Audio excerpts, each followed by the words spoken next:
Hi team, Malcolm here. Hope you are doing so great. Part of the definition of faith is to see things which are not yet, as if they've already happened. And here you're visualizing them so vividly. It's like they're so real to you, even though it hasn't happened yet. You can smell it, you can see it, you can touch it, you can feel the sensations or the emotions or whatever it might be of having it around. You've won already. It's about seeing the victory before you've even gone to battle. A number of years ago, I lived in Wellington, and there was a function on in Christchurch I wanted to attend. I had a flight booked. It was a staff travel ticket on the flight, which means it was free, but it was also the lowest priority. And a few hours before the flight, I received a text message saying Christchurch Airport is snowed in, no flights going in, no flights going out, stay home. So I got in the car and drove to the airport. And in this particular case, I had to go up to the counter, and she said, "Oh, I'm sorry, did you not get the text message?" I said, "Yeah, I got the text message. I'm going to be in Christchurch tonight." And she said, "Well, you're not going to fly. The airport's essentially shut. There's no flights going in or out." I said, "I understand that. I'm going to be in Christchurch tonight."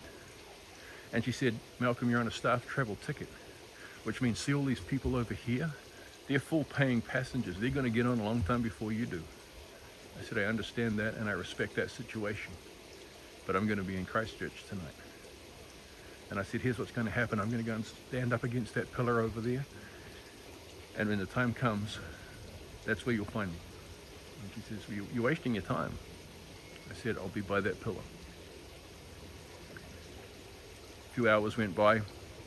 She looked over at me from time to time, gave me this, oh my goodness, kind of a look.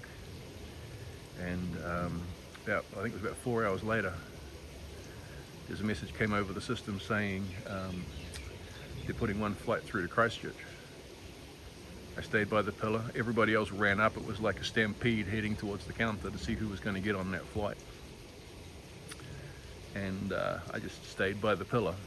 The lady looking at me every now and then going, "Idiot." After the stampede left, I went up to the counter and I just said, "How are we looking?" She said, "You're not getting on that flight." I said, "I'll be by that pillar." 10 minutes later, she came up to me with a boarding pass and she says, "I cannot believe I'm doing this. There is one spare seat on the flight. Everybody else is flying as couples. Run, don't walk, get on the plane." And she handed me the boarding pass. I said, "Thank you so much." She said, "Run, go." Are you telling me that your faith opened Christchurch Airport? I don't know, might have been a coincidence, but faith often looks like, in fact, usually presents itself as a coincidence. A mentor of mine in the USA used to tell a story of a young guy who heard about all this faith stuff, seeing it before it happened. And for him, it was a house. He wanted to buy a house. And so he went around to his community and found a house that he wanted to buy. It was an expensive house and it wasn't for sale. And so what he did is he went down to the printers and had 200 invites printed for a housewarming party 1 year out from that day. How strong is your faith? Are you prepared to send the invites out? After that, he went to the bank and they said, "I'm sorry, your first year in a new business, you don't have financials. We can't give you a loan." 6 months later, he went back to the bank and they said, "Well, we can see you got some money coming in, but we can't give you, there's nothing we can do." 9 months, same thing. 11 months, same thing. There's 1 month left before this crowd of people is going to turn up to this house that he did not own and was not for sale. On the day, the housewarming party went ahead as planned. He owned the house. It was paid for in cash with a small personal loan, I believe, from a friend just to top up the difference. How strong is your faith? Are you prepared to send the invitations out? It's pretty big. Faith is imaging what is not yet as though it was. If you're short of money, you have the vision, you have the faith to see yourself driving down to the airport in your brand new, Rolls-Royce Spectre, maybe a Lamborghini, maybe Maybach, your car of choice. And not going to the regular terminal building like everybody else goes to, but going to your own private hangar. You drive up, you drive right in, park right beside the airplane. Your pilot's already there. He's got everything going for you. And he welcomes you. You walk up the stairs to your own private plane, and your staff welcomes you and offers you a drink. What kind of plane is it? Is it a Gulfstream? The G800s are pretty good. Is it a Citation? Is it a Falcon, the 10X or the 6X, or whichever you prefer? Which is it? The Bombardier? And you go and take a seat on that plane, and soon you roll out, just yourself and your wife. And you take off and you fly all the way to Monte Carlo. You have to make a stop because you can't do all that quite in one flight. When you get there, you go down to the wharf. You go down to the yacht club, the wharf, and you walk onto your personal yacht, your private yacht. What kind of yacht is it? Is it the Benetti? Is it the Palmer Johnson? Is it the Sunseeker? They've just released a new 134-foot beautiful boat.